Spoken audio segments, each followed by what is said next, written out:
രാവിലെ പഴങ്കഞ്ഞി കുടിക്കണോ എന്നാൽ പിന്നെ രാത്രി തന്നെ നമുക്ക് അതിൻ്റെ തയ്യാറെടുപ്പുകൾ തുടങ്ങാം. കുറച്ച് ചോറെടുക്കുക, വെള്ളം ഒഴിക്കുക, അതിലേക്ക് കുറച്ച് ഉപ്പിടുക, സവാള അല്ലെങ്കിൽ ചെറിയ ഉള്ളി, കറിവേപ്പില, പച്ചമുളക് ഇത്രയും നന്നായിട്ട് മിക്സ് ചെയ്തതിന് ശേഷം അടച്ചു വെച്ചിട്ട് രാവിലെ ആകുമ്പോഴത്തേക്ക് കുറച്ച് തൈരും എടുത്തിട്ട് നന്നായിട്ട് ഞൗടി എടുത്തിട്ട് അങ്ങോട്ട് കഴിച്ചു നോക്കുക. അപ്പോൾ ഇന്നലെ നമ്മൾ പറഞ്ഞു വെച്ച പ്രകാരം ഇന്നിപ്പോൾ കഞ്ഞിയൊക്കെ റെഡിയാക്കി വെച്ചിട്ടുണ്ട്.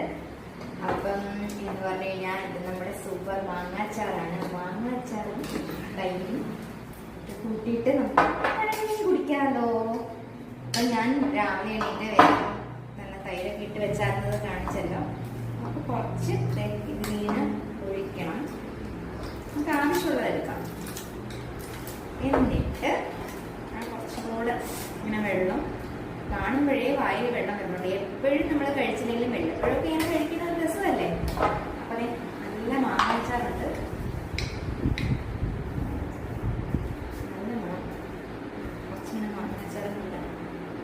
ഇട്ട് കഴിഞ്ഞാൽ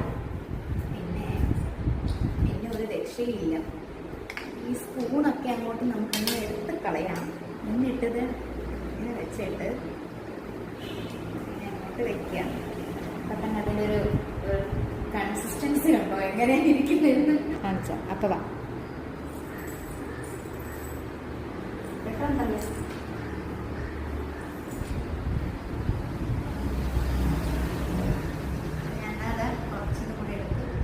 പച്ചമുളക് വേണ്ട,